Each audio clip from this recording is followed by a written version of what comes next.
Class 9 civics का ये chapter number 1 है, लोकतंत्र का क्रमिक विकास। तो दिए गए प्रस्तुत अध्याय को हम लोग काफ़ी अच्छे से समझेंगे, लेकिन आपको सबसे पहले इस अध्याय से संबंधित कुछ मूलभूत तथ्यात्मक अवधारणाएं हैं वो पहले आपको समझनी होंगी, जो आपको इस अध्याय को काफ़ी अच्छे से समझने में मदद करेंगी। क्या है वो बातें, आइए उसको पहले देख लेते हैं। देखिए, चैप्टर का नाम है लोकतंत्र का क्रमिक विकास। आज पूरे विश्व में देखा जाए तो सबसे बेहतरीन शासन व्यवस्था कौन सी है? वो लोकतांत्रिक शासन व्यवस्था है, यानी लोकतंत्र की शासन व्यवस्था, जनता की शासन व्यवस्था इसे कहा जाता है। अगर देखिए, विश्व में कितनी शासन व्यवस्थाएं हैं? बहुत सारी शासन व्यवस्थाएं हैं, और सबसे सर्वश्रेष्ठ कौन सी है उनमें? उसमें है लोकतंत्रात्मक। अगर भारत की बात की जाए तो वर्तमान में कौन सी शासन व्यवस्था है? वर्तमान में भारत में लोकतंत्रात्मक शासन व्यवस्था है। ठीक है, यानी जनता का शासन है। जनता अपनी यानी सरकार बनाती है, अपनी प्रतिनिधि को चुनकर भेजती है। ये जनता की सरकार कहलाती है, अपनी प्रतिनिधि को चुनकर भेजती है, और जनता को सारी अधिकार उसको प्राप्त होते हैं। हम आसानी से कहीं आ जा सकते हैं, कहीं निवास कर सकते हैं। ठीक है, आप काफ़ी छूटें दी जाती हैं जो किसी भी शासन व्यवस्था में नहीं मिलती। अगर पूर्व हम बात की जाए, भारत में क्या पहले ऐसी छूटें मिलती थी? अंग्रेज़ों के समय नहीं मिलती थी। तो वो कौन सी शासन व्यवस्था थी? शासन व्यवस्था कई प्रकार की होती हैं। हमें इस अध्याय में ये भी पढ़ना है कि पूरे विश्व में लोकतंत्र का नींव और विकास कैसे हुआ, और इसके लिए लोगों ने कितना संघर्ष किया। ठीक है, बने बनाए तो लोकतांत्रिक शासन व्यवस्था तो नहीं मिलती है, उसके लिए लोगों को संघर्ष करना पड़ता है विभिन्न देशों को। ठीक है, ये शासन व्यवस्था की स्थापना करने के लिए। तो यही सारी बातें इस अध्याय में पढ़नी हैं कि विश्व के विभिन्न देशों में लोकतंत्र की स्थापना कैसे की गई, लोगों का संघर्ष क्या रहा, संघर्ष की स्थिति क्या रही, कितना संघर्ष करना पड़ा, तब जाकर लोकतंत्र का विकास हुआ। तो इसके बाद थोड़ा आपको ये भी समझना होगा कि शासन व्यवस्थाएं जो हैं, प्राचीन से अभी तक कितनी शासन व्यवस्थाएं चली आ रही हैं। ठीक है, उनमें लोकतंत्र का क्या महत्व है वो पहले हम लोग देख लेते हैं, और उसके बाद अध्याय को प्रारंभ करेंगे। तो यहाँ पे देखिए, पूरे विश्व में प्राचीन से लेकर आधुनिक समय तक जो शासन व्यवस्थाएं हैं वो कौन कौन सी हैं, आइए पहले उसको हम लोग समझ लेते हैं। सबसे प्राचीन शासन व्यवस्था है राजशाही या राजतंत्र शासन व्यवस्था। आपको ये समझ में आ गया होगा राजशाही और राजतंत्र शासन व्यवस्था क्या है। यानी राजा महाराजा की जो शासन व्यवस्था थी, पीढ़ी दर पीढ़ी, यानी उनकी संतानें शासन करती थी। जैसे देखिए, बाबर, हुमायूं, अकबर, जहांगीर, ये भारत पे शासन किए मुग़ल काल में। ठीक है, यानी राजा महाराजा का शासन राजतंत्र हो गया। इसके बाद दूसरा देखिए, साम्यवादी शासन व्यवस्था, यानी उस देश में सिर्फ एक ही पार्टी की सरकार हो, कोई दूसरी पार्टी नहीं हो, वो साम्यवादी शासन व्यवस्था है। जैसे चाइना में आपको देखने को मिलेगा, पोलैंड में देखने को मिलेगा। ठीक है, भारत में ऐसा नहीं है। और इसके बाद तीसरा है तानाशाही शासन व्यवस्था। ये कौन सी शासन व्यवस्था है? तानाशाही शासन व्यवस्था में जो राज करता है, ठीक है, जो शासन करता है, हुकूमत करता है, वह उसी की चलती है। वो भी चाहे वही उस देश में अपना शासन, यानी वो जैसा चाहे लोगों को, जनता को रख सकता है, उसकी ही चलती है। उसे तानाशाही कहा जाता है, जोर ज़बरदस्ती वाली। ये आपको देखने को मिलेगी वर्तमान समय में किम जोंग या कोरिया का ये शासन व्यवस्था है। ठीक है, ये आपको उदाहरण में तौर पे देखने को मिलेगा। इसके बाद हम लोग समझेंगे सैनिक तख्तापलट शासन व्यवस्था क्या होती है। ये काफ़ी इम्पोर्टेंट है। देखिए, अगर किसी देश की शासन व्यवस्था की बागडोर उस व्यक्ति से नहीं संभल रही है जो राज करता है, तो उसी देश के सैनिक द्वारा उस सत्ते को अपने हाथ में लेना, ठीक है, वो कहलाता है सैनिक तख्तापलट। इसमें तीनों सेनाएं शामिल होती हैं, जल सेना, थल सेना और वायु सेना। तो सैनिकों द्वारा सत्ता संभालना ही सैनिक तख्तापलट कहा जाता है।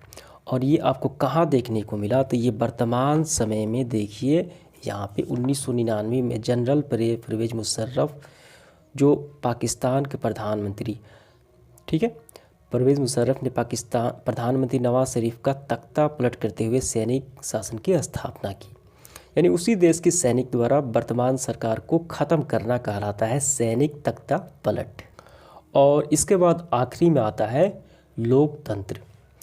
और ये लोकतंत्र क्या है? ये जनता का शासन व्यवस्था है। जनता अपना प्रतिनिधि चुनकर भेजती है, वही उस पर शासन करता है, अपने पे शासन करवाती है जनता, और ये जनता की सरकार है। जनता को काफ़ी छूटें दी मिलती है। सबसे बेहतरीन शासन व्यवस्था है अभी वर्तमान में लोकतांत्रिक शासन व्यवस्था। और ये सारे जनता के अनुकूल नहीं है, प्रतिकूल है, इसमें जनता का शोषण होता है। तो यही बातें आपको बतानी थी, ये आपको समझ में आ गया होगा। तो चलिए हम लोग प्रारंभ करते हैं अध्याय को। तो आइए आपको सबसे पहले ऊपरी तौर पे ये बता देते हैं कि आपको इस अध्याय में क्या पढ़ना है, कैसे पढ़ना है। देखिए, इस अध्याय में हमें विश्व के विभिन्न क्षेत्रों में लोकतांत्रिक व्यवस्था को समाप्ति यानी ख़त्म होना और पुनर्स्थापना से संबंधित कई उदाहरण दिए गए हैं इस अध्याय में। ठीक है, पहला अध्याय में, यानी इस अध्याय लोकतंत्र के क्रमिक विकास में। और इन उदाहरणों से आप समझ पाएंगे कि लोकतंत्र की स्थापना हेतु विभिन्न देशों में लोगों ने कितना संघर्ष करना पड़ा। तो सबसे पहले जो उदाहरण आपको दिया गया है, देखिए, दक्षिण अमेरिका के महाद्वीप के प्रमुख देश चिली का घटनाक्रम, 1980 में प्रमुख देश चिली के घटनाचक्र तथा 1980 के पोलैंड के घटनाक्रम को देखेंगे। यानी एक पहला देश चिली में कैसे लोकतंत्र की स्थापना हुई और दूसरा जो घटना है पोलैंड में, इसमें लोकतंत्र की स्थापना कैसे हुई। देखिए, यहाँ से जो चिली देश है उसमें लोकतंत्र की स्थापना कैसे हुई, काफ़ी संघर्ष करना पड़ा। और लास्ट में देखिए लोकतंत्र की स्थापना हुई, काफ़ी उस देश की तो देखिए उन लोगों के संघर्ष के बाद लोकतंत्र की स्थापना हुई, कहाँ, चिली में। अब इसके बाद आपको पढ़ना है, देखिए, पोलैंड में लोकतंत्र की स्थापना के लिए संघर्ष कैसे आप लोगों को करना पड़ा, वहाँ की जनता को कौन कौन सी समस्याएं देखने को मिली। और उसके बाद देखिए ये सारे आपको पढ़ते हुए आपको लास्ट में ये आपको बताया गया है कि हमने अभी तक देखा चिली और पोलैंड में लोकतंत्र की स्थापना संबंधी घटनाएं, ठीक, कैसे हुई। तो चलिए हम लोग प्रारंभ करते हैं। तो यही सबसे पहले हमें तो यही दो देशों के लोकतंत्र की स्थापना के लिए संघर्ष लोगों को कैसे करना पड़ा, इन दोनों के बारे में पहले हम लोग पढ़ेंगे, चिली और पोलैंड देशों के। तो चलिए प्रारंभ करते हैं। इससे पहले इस अध्याय का परिचय हम लोग यहाँ पे जानेंगे, क्या है इस अध्याय में। प्रस्तुत पुस्तक लोकतंत्र के सैद्धांतिक एवं व्यवहारिक पक्ष की विवेचना करती है। इस पुस्तक के प्रथम अध्याय में हम देखेंगे कि पिछले 100 वर्ष में किस प्रकार लोकतंत्र का विकास एवं विस्तार विश्व के ज़्यादा से ज़्यादा देशों में होता गया। आप ये भी देखेंगे कि आज भी विभिन्न देशों में लोकतंत्र की चुनौतियों का सामना करना पड़ रहा है एवं विभिन्न देशों में लोकतंत्र की समाप्ति एवं पुनर्स्थापना हो रही है। अध्याय में हमें ये बताया गया है कि पिछले 100 वर्षों में, बीते हुए 100 वर्षों में किस प्रकार लोकतंत्र का विकास हुआ और विस्तार ज़्यादा से ज़्यादा देशों में होता गया। और ये भी हम देखेंगे कि विभिन्न देशों में, कई देशों ऐसे हैं जहाँ पे लोकतंत्र की स्थापना के लिए अभी लोगों का संघर्ष जारी है, चुनौतियों का सामना करना पड़ रहा है, ठीक है। और विभिन्न देशों में लोकतंत्र की समाप्ति भी हो रही है और लोकतंत्र की नींव भी पड़ रही है, यानी लोकतंत्र की स्थापना भी हो रही है। इस प्रथम अध्याय में विश्व के विभिन्न क्षेत्रों में लोकतांत्रिक व्यवस्था की समाप्ति, ठीक, एवं पुनर्स्थापना से संबंधित कई उदाहरण दिए गए हैं। किन देशों में लोकतंत्र की स्थापना हुई और कौन से देश में लोकतंत्र खत्म हुआ। इन उदाहरण से आप समझ पाएंगे कि लोकतंत्र की स्थापना हेतु विभिन्न देशों में लोगों को कितना संघर्ष करना पड़ा, हम उदाहरण से समझेंगे। सही बात है, लोकतंत्र की स्थापना में संघर्ष लोगों को करना पड़ता है। इस अध्याय के पश्चात खत्म होने के बाद हम देखेंगे कि कुछ सामान्य विशेषताएं भी पहचान कर सकेंगे, ये लोकतंत्र की क्या विशेषताएं होती हैं। हम यहाँ पे भारत के पड़ोसी राज्यों के लोकतंत्र की स्थापना पुनर्स्थापना संबंधित कुछ उदाहरण प्रस्तुत कर रहे हैं। जो भारत के पड़ोसी देश है उनकी लोकतंत्र की स्थापना उदाहरण दिया गया। अध्याय के अंत में हम यह देखने का भी प्रयास किया है, क्या वैश्विक स्तर पर लोकतंत्र संभव है, क्या पूरे विश्व में लोकतंत्र को स्थापना किया जा सकता है, ये भी देखेंगे। आगे बढ़ते हैं। आधुनिक विश्व में लोकतंत्र के विस्तार के स्वरूप को समझने से पहले हम यह जानने की कोशिश करें कि लोकतंत्र को अपने देश में लोकतांत्रिक व्यवस्था की स्थापना हेतु कितना संघर्ष करना पड़ा। तो सबसे पहले हमें क्या समझना होगा, आधुनिक विश्व में लोकतंत्र के विस्तार के स्वरूप को समझने से पहले पूरे विश्व में लोकतंत्र का कैसे विस्तार हुआ, हम ये भी जानने के प्रयास करेंगे इस पुस्तक में कि लोगों को अपने देश में लोकतांत्रिक शासन व्यवस्था को स्थापित करने में उन लोगों को कितना संघर्ष करना पड़ा, कितनी कुर्बानियाँ देनी पड़ी। समय के साथ लोकतंत्र की व्यवस्था किस प्रकार पुनर्स्थापित हुई। इस हेतु दक्षिण अमेरिकी महाद्वीप प्रमुख देश चिली, तो मैंने अब आपको बताया कि यहाँ पे दो घटनाएं, पहले दो देशों की घटनाएं यहाँ पे लोकतंत्र की स्थापना हुई। पहला है दक्षिण महाद्वीप के प्रमुख देश चिली की घटना देखेंगे और दूसरा हम लोग देखेंगे पोलैंड की घटना। तो सबसे पहले हम देखते हैं दक्षिण अमेरिका के प्रमुख देश चिली की घटना, कैसे लोकतंत्र की स्थापना इस देश में हुई, कितना संघर्ष करना पड़ा। तो यहाँ पे काफ़ी ध्यान से समझना है। दक्षिण अमेरिका महाद्वीप में चिली नाम का एक देश है। आयदे नामक व्यक्ति ने चिली में सोशलिस्ट पार्टी की स्थापना की और उसके उपरांत 1970 में राष्ट्रपति के चुनाव में पॉपुलर यूनिट नामक गठबंधन का नेतृत्व किया। यानी अमेरिकी महाद्वीप चिली एक देश है, वहाँ पे एक व्यक्ति है जिसका नाम है आयदे। उस व्यक्ति ने चिली में क्या किया, एक पार्टी की स्थापना की जिसका नाम है सोशलिस्ट पार्टी। ठीक है, खुद की पार्टी बनाई और उसके बाद उपरांत 1970 में राष्ट्रपति का चुनाव के लिए पॉपुलर यूनिटी नामक गठबंधन का नेतृत्व किया। यानी उन्होंने ये गठबंधन को क्या संचालित किया, पॉपुलर यूनिटी, किस लिए, राष्ट्रपति के चुनाव के लिए। आयदे राष्ट्रपति निर्वाचन होने के बाद यानी राष्ट्रपति वो चुन लिया गया। सामाजिक सुधार के अनेक कार्यक्रम चलाए, समाज को सुधारने के विकास का अनेक कार्यक्रम चलाए। उसने मजदूरों की दशा में सुधार किया, शिक्षा व्यवस्था के सुधार का अनेक प्रयास किए। चिली के आयदे सरकार ने अन्य कई कार्यक्रम चलाए लोगों के विकास में भलाई के लिए, जैसे कि बच्चों को मुफ्त दूध बांटना, भूमिहीन किसानों को ज़मीन देना, जिसके पास ज़मीन नहीं है उसको किसानों को ज़मीन बांटना, ठीक है, आदि कार्य। उस समय चिली की आर्थिक स्थिति बहुत ही खराब थी, इकोनॉमिक कंडीशन काफ़ी ख़राब थी।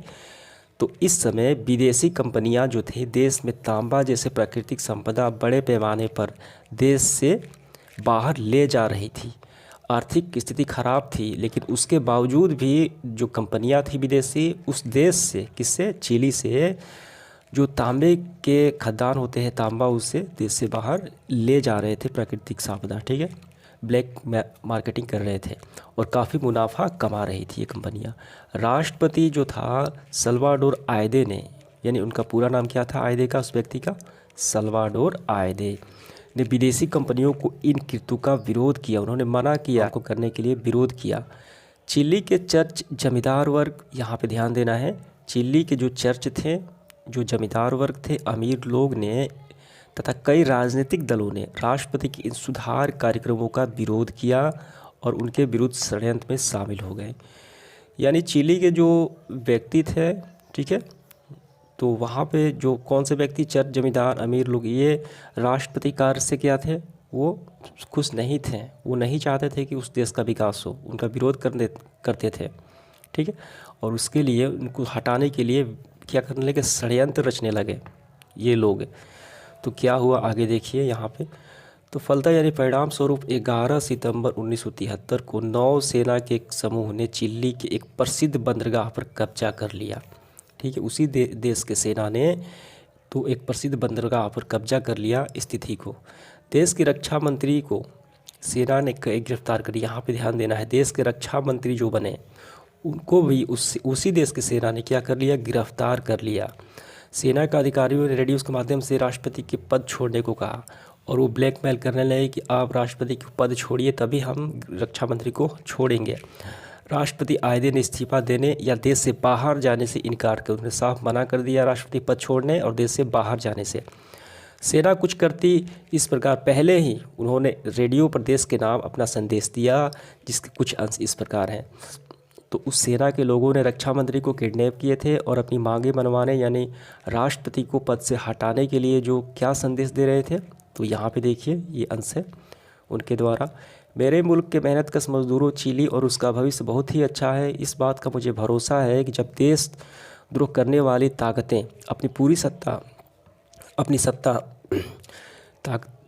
अपनी सत्ता पूरी तरह कायम कर लेगी, तब भी चिली के लोग उन मुश्किलों और अंधियारे दौर में पार कर लेंगे। हमें ये कभी नहीं भूलना चाहिए कि देर सवेर वे स्थितियाँ बनेगी ही और जिसमें आज़ाद लोग एक बेहतर समाज की रचना के लिए आगे बढ़ेंगे। चिली जिंदाबाद, चिली वासी जिंदाबाद, मजदूर जिंदाबाद।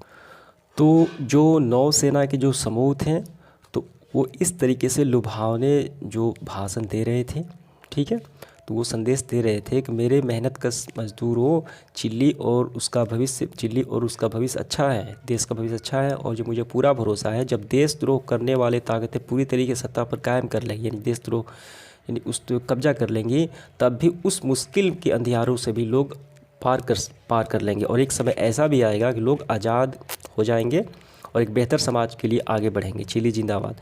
यानी ये मन गढ़ंत झूठी, ये क्या कर रहे थे, लोगों को भ्रमित कर रहे थे ऐसा बोलकर।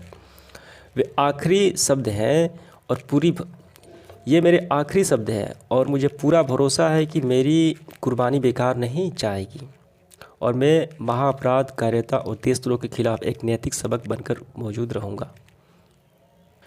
यानी उनको ये राष्ट्रपति के जो शासनकाल था कायदे का, ठीक है, उनको ये व्यवस्थाएं खटक रही थी, उनको अच्छा नहीं लग रहा था, उनको ये देशद्रोह लग रहा था, ठीक है, बिल्कुल उल्टा लग रहा था। और यहाँ पे वे अपनी कुर्बानी की बात कर रहे हैं, ठीक है, जो नौसेना के लोग हैं जो कब्जा किए हैं। तो आगे बढ़ते हैं हम लोग। इस प्रकार क्या हुआ, इस प्रकार 11 सितंबर 1973 को जनरल अगस्तोनो के नेतृत्व में विद्रोही सरकार के गुट ने अमेरिकी सरकार का सहयोग से चिली पर सत्ता पर अधिकार कर राष्ट्रपति आइदे की हत्या कर दी। तो यहाँ पे ध्यान देना है आपको, 11 सितंबर 1973 को जनरल अगस्तो के नेतृत्व में, ठीक है, तो विद्रोही सरकार के गुट ने अमेरिकी सरकार के सहयोग से चिली पर अधिकार कर लिया और यानी राष्ट्रपति आइदे की शासनकाल जो क्या किया, ख़त्म कर उनकी हत्या कर दी, ठीक है, जो काफ़ी बेहतरीन कार्य कर रहे थे। 11 सितंबर 1973 को चिली में जो कुछ भी हुआ उसे सैनिक तख्तापलट कहा जाता है। तो सैनिक तख्तापलट मैंने आपको बताया है, उसी देश की सरकार को उसी देश के सैनिक द्वारा सत्ता पर कब्जा कर लिया जाता है, अपना शासन व्यवस्था स्थापित किया जाता है, तो वो सैनिक तख्तापलट कहलाता है। तख्तापलट के बाद विद्रोही गुट के नेता जनरल अगस्तो फिसास को देश के राष्ट्रपति बन बैठे और पिनोशे की सरकार ने आइदे के समर्थक और लोगों की मांग करने वाले दमन किया। जो लोग जो आइदे के समर्थन करने वाले थे उनकी पार्टी का, ठीक है, उनकी मांगों को ठुकरा दिया, दमन किया, दबा दिया और उनकी हत्या करवाई। आइदे की बेटी और परिवार वालों को जेल में डलवा दिया, इन राष्ट्रपति की बेटी को, ठीक है, परिवार को, कितने लोगों को लापता भी करवा दिया। किसने करवाया, तो ये करवाया उस व्यक्ति ने जो राष्ट्रपति बन बैठा था कब्जा करके, अगस्तो ने, ठीक है। इसके बाद देखिए उसका कहीं भी लिखा जोखा नहीं था। पिनोशे की सरकार ने 17 वर्षों तक चिली में शासन किया। कितने वर्षों तक? 17 वर्षों तक शासन किया, ठीक है, लोगों को काफ़ी शोषित किया। पिनोशे का सैनिक शासन 1988 में तब तक हुआ जब तक उन्हें चिली में जनमत संग्रह करने का फैसला किया। यानी 1988 में क्या हुआ, चिली में जनमत संग्रह कराने का फैसला लिया गया, यानी सत्ता परिवर्तन के लोगों का विचार किए, लोग काफ़ी उग्र हो गए।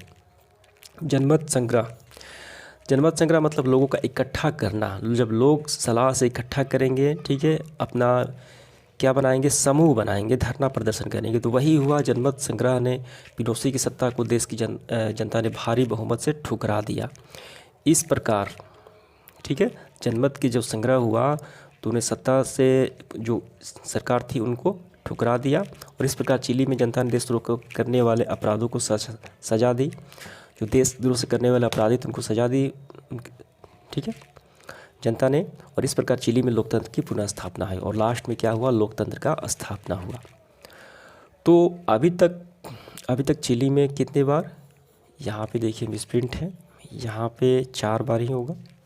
यहाँ पे 4 बार चुनाव हो चुके हैं। इस चुनाव में विभिन्न राजनीतिक दलों ने भाग लिया और कई दलों की सरकार बनाया।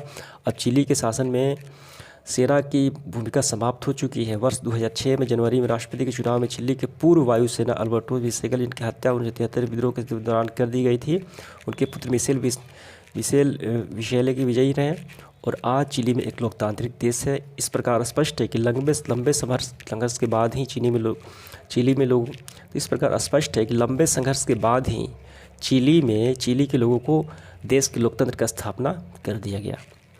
तो वहाँ पे जो चिली में कई बार चुनाव हुए। अब चिली का शासन में जो सैनिकों की शासन व्यवस्था थी, सैनिक तख्तापलट जो हुई थी, वो सारी समाप्त हो गई। और वर्ष 2006 में क्या हुआ, जनवरी में राष्ट्रपति का चुनाव हुआ और पूर्व वायुसेना के जो प्रमुख थे अल्बर्ट विसेले, ठीक है, जिनकी हत्या 73 के दौरान कर दी गई, तो उनकी पुत्री विसेले विजयी रही। ये राष्ट्रपति का चुनाव हुआ तो और लोकतांत्रिक शासन व्यवस्था कायम हुई। एक चिली क्या बना, लोकतांत्रिक देश बन गया। तो यह स्पष्ट है कि काफ़ी लोगों के संघर्ष के बाद ही लोकतंत्र की स्थापना होती है। तो ये बात स्पष्ट है। इस पहले उदाहरण से हम देखें। अब इसके बाद हम लोग देखेंगे दूसरा उदाहरण। दूसरे उदाहरण में क्या है, देखिए यहाँ पे, पोलैंड में लोकतंत्र हेतु संघर्ष। अब दूसरा देश है पोलैंड, इसमें लोकतंत्र के लिए कितना संघर्ष लोगों का करना पड़ा, अब यहाँ से हम लोग देखेंगे। यानी पोलैंड के नागरिकों के लिए लोकतंत्र की स्थापना में जो संघर्ष करने पड़े उसको हम लोग अध्ययन करेंगे। 20वीं शताब्दी के उत्तरार्ध में पूर्वी यूरोप में अनेक देशों में साम्यवादी दलों का शासन स्थापित हुआ। ठीक है, तो साम्यवादी दल मैंने बताया है आपको, उस प्रदेश में सिर्फ एक ही पार्टी की सरकार हो। कहाँ पे? पूरी यूरोप के अनेक देशों में। इन देशों के शासकों तथा साम्यवादी दलों को पूर्वी सोवियत संघ की साम्यवादी शासक वाले देशों में एक पोलैंड भी था। यानी पोलैंड में क्या था? साम्यवादी शासन व्यवस्था थी। ठीक है, तो इसके बाद देखिए, उस समय पोलैंड पर जारुजेल्स्की के नेतृत्व में पोलिश यूनाइटेड वर्कर्स पार्टी की क्या था? शासन था। एक व्यक्ति है जिसका नाम है जारुजेल्स्की। इसके नेतृत्व में जिस पार्टी की शासन व्यवस्था थी साम्यवादी, उसका नाम था पोलिश यूनाइटेड वर्कर्स पार्टी। अन्य साम्यवादी देशों की तरह पोलैंड में भी किसी अन्य राजनीतिक दल को राजनीति में भाग लेने की अनुमति नहीं थी। सिर्फ एक ही पार्टी थी, उसका नाम था पोलिश यूनाइटेड वर्कर्स पार्टी। किसमें? पोलैंड में। इसके बाद देखिए क्या हुआ आगे। 14 अगस्त 1980 को पोलैंड में एक घटना घटी। कौन सी? उस दिन ग्लास्क शहर, यानी शहर का नाम था, में अवस्थित लेनिन जहाज कारखाने के मजदूर ने हड़ताल कर दी। हड़ताल का कारण था एक क्रेन चालक महिला को गलत ढंग से नौकरी से निकाला जाना, इसलिए उन्होंने हड़ताल कर दी। मजदूरों की मांग थी कि इस महिला को काम पे रखा जाए, वापस लिया जाए। अन्य साम्यवादी शासक वाले देशों की तरह पोलैंड में साम्यवादी दलों के मजदूर संगठन के अतिरिक्त किसी दूसरे मजदूर संघ की हड़ताल करने की अनुमति नहीं थी। यानी पोलैंड में ऐसा था कि जो हड़ताल करने की जो आज़ादी थी वो सिर्फ साम्यवादी दल के मजदूरों के पास ही थी, अन्य किसी के पास हड़ताल करने की आज़ादी नहीं थी। तो उन्होंने क्या हुआ कि अपनी मांग के लिए वो क्या किए? हड़ताल किए। इसके बाद देखिए, हड़ताल को गैर कानूनी घोषित कर दिया गया। क्यों? क्योंकि वो साम्यवादी दलों का हड़ताल नहीं था, वो मज़दूरों का हड़ताल था। परंतु मज़दूर बिना किसी परवाह किए हड़ताल पर डटे रहे। इसी कारखाने के नौकरी से निकाला गया एक इलेक्ट्रीशियन, तो जिस महिला को निकाला गया था, यानी जिस व्यक्ति को निकाला गया था, उसका नाम था लेक वालेसा। तो हुआ ये कि ये निकालने के बाद इन्होंने संघर्ष किया, ठीक है, अपने हक के लिए, और लोगों ने इसको क्या बना दिया? लास्ट में इन्होंने चुनाव लड़ा, तो ये जो लेक वालेसा थी, इनको निकाला गया, तो इनको राष्ट्रपति बना देने की व्यवस्था स्थापित हुई। ठीक है, आइए पढ़ते हैं। तो मज़दूरों जो हड़ताल हुआ था, जिस व्यक्ति को निकाला गया था, उसी को उसका नेता बना दिया गया, उसका नाम था लेक वालेसा। धीरे धीरे हड़ताल पूरे शहर में फैल गया तथा इसके समर्थकों की संख्या बहुत तेज़ी से बढ़ने लगी। हड़ताली मजदूरों ने सरकार के समक्ष ये मांग रखी। कौन सी मांग रखी? देश में स्वतंत्र मजदूर संघ की मान्यता मिले, राजनीतिक बंदियों को रिहा किया जाए, प्रेस पर लगी सेंसरशिप हटाई जाए। तो इनकी 3 ये मांगे थी। आगे देखिए, इस तरह आंदोलन की लोकप्रियता के कारण समक्ष सरकार को झुकना पड़ा, यानी उनकी बात मांगनी पड़ी। लेक वालेसा के नेतृत्व में मजदूरों ने सरकार के साथ 21 सूत्री समझौता किया। इस समझौता में को क्या कहा जाता है? ग्लाड्स्क संधि कहा जाता है। ठीक है, यानी उनकी मांगों को मान लिया गया। इस ग्लाड्स्क संधि के बाद एक नया मजदूर संगठन बना जिसकी लोकप्रियता पूरे पोलैंड में बढ़ गई। इस मजदूर संगठन का नाम क्या रखा गया? सोलिडरनोस्क, अर्थात सोलिडेरिटी रखा गया। सोलिडेरिटी के रूप में पहली बार किसी साम्यवादी शासन वाले देश में एक स्वतंत्र मजदूर संगठन का जन्म हुआ। पहली बार एक दूसरी पार्टी का जन्म हुआ मजदूर संगठन का। 1 वर्ष के भीतर ही ये पार्टी बनी थी। ठीक है, सोलिडेरिटी के जो शाखाएं पूरे देश में स्थापित हो गई, यानी पोलैंड में, और इस तरह इसकी सदस्य संख्या 1 करोड़ के करीब पहुंच गई। और 1988 में लेक वालेसा, जिसको निकाला गया था, उसको नेता बना दिया गया था। लेक वालेसा के नेतृत्व में पोलैंड में फिर हड़ताल हो गई और इस समय पोलैंड की अर्थव्यवस्था तेज़ी से गिरावट होने लगी थी। सोवियत संघ ने सरकार को मदद के कोई भरोसा नहीं था।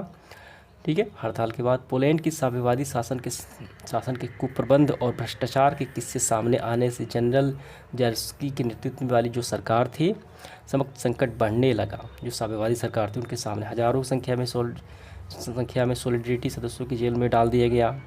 काफ़ी उन पर जुल्म किया गया और संगठन बनाने, विरोध और अभिव्यक्ति की स्वतंत्रता फिर से छीन गई। तो इस तरह क्या हुआ कि लेक वालिसा के नेतृत्व में आंदोलन पूरे देश में फैल गया और अतः पोलैंड में साम्यवादी सरकार को झुकना पड़ा और 1989 में पूरे सरकार और लेक वालिसा के बीच एक समझौता हुआ। समझौते के अनुसार पोलैंड में एक बहुदलीय स्वतंत्र चुनाव हुए। लेक वालिसा के नेतृत्व में सॉलिडरिटी पार्टी के सीनेट और 99 सीटों की सफलता प्राप्त की और अक्टूबर 1990 में पोलैंड में राष्ट्रपति पद के लिए पहली बार चुनाव हुआ और इस चुनाव में लेक वालिसा बहुमत प्राप्त हुआ और इस देश में निर्वाचित राष्ट्रपति बने। तो ये क्या हुआ, एक स्वतंत्र, तो इस तरीके से लोकतंत्र की स्थापना हुई। तो ये आपको समझ में आ गया होगा। आइए बढ़ते हैं आगे। आगे हम लोग देखेंगे लोकतंत्र की क्या विशेषताएं होती हैं, वो हम लोग देखेंगे।